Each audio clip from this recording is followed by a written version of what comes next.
আলেমদের দিকে তাকায় দেখেন কত রকমের অপবাদ আলেমদেরকে দেওয়া হয়েছে। এরপরেও আলেমদের মান সম্মান ইজ্জত কমাইতে পারে নাই। যেই সম্মান আরশে আজিম থেকে আসবে, দুনিয়ার জমিনে বসে আইন আদালতে টেনে হিসড়ে মান সম্মান কমানো যাবে না, ঠিক কিনা বলে?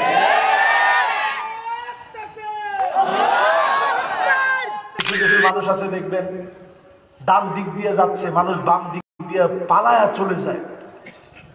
পালায়া চলে যাওয়ার সময় এদের চোখ আবার কয়েকটা থাকে, চোখ ঘুরাই দেখে বেজে কিরে তুই যাস কই? লোকটা মনে মনে বলতেছে, আল্লাহ আজকে বাসায় দিও, মসজিদে অন্তত 50টা টাকা দিও। দেখা মাত্র বলছে কি তুই সালাম কালাম দেস না? কইছে না, সালাম তো দিতাম দেখিনি, দে এখন সালাম দে। সালাম দিছে, আপনার জন্য সবসময় দোয়া করি। ঠিক আছে যা। যাওয়ার সময় কে আল্লাহ এত মানুষের কপালে ঠাডা পড়ে, ওর কপালটাকে আল্লাহ তুমি দেখো না। এই মানুষ যখন কবরের ভিতরে ঢুকে মারা যাওয়ার পরে লাশ সামনে রেখে প্রশ্ন করে লোকটা কেমন ছিল, আপনারা কি উত্তর দেন? খবরদার, এরকম কোন সিস্টেম ইসলামে নাই। রসুলের সামনে দিয়ে একদিন 2টা লাশ যাচ্ছে, সাহাবীরা একটার ব্যাপারে সাক্ষ্য দিল, লোকটা খুব ভালো ছিল। আল্লাহ নবী বললেন ওয়াজাবাত, তার জন্য ওয়াজিব হয়ে গেছে। একটু পর আরেকটা লাশ গেছে, বলল আরে লোকটা এই কাজগুলা করত। রসুল বললেন ওয়াজাবাত।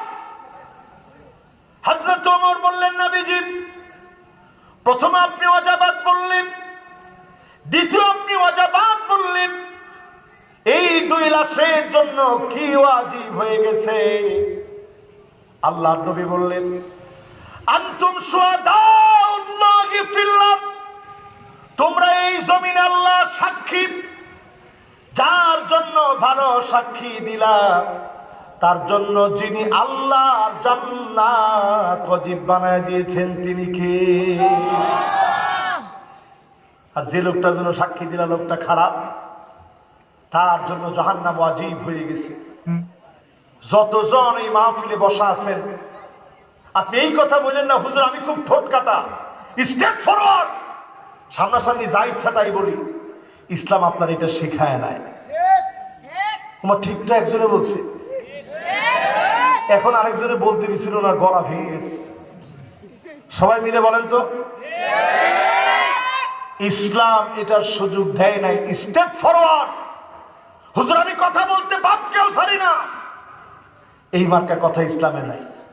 আপনি মানুষের ভালোবাসা নেন, যখনই ভালোবাসা নেবেন আলেমদের দিকে তাকায় দেখেন কত রকমের অপবাদ আলেমদেরকে দেওয়া হয়েছে। এরপরেও আলেমদের মান সম্মান ইজ্জত কমাইতে পারে নাই।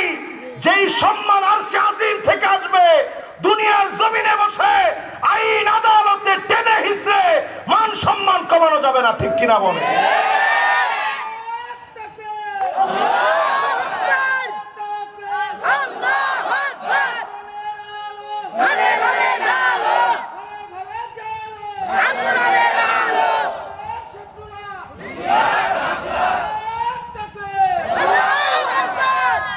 এক নম্বর কাজ আজকে থেকে আমাদের সবার, 1 নম্বর দায়িত্ব হচ্ছে মানুষের সাথে মিশেন।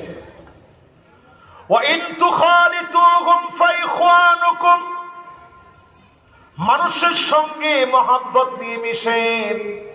শত্রুকে যিনি ভাই বানায় দিবেন তিনি কে? মক্কা বিজয় তার প্রমাণ।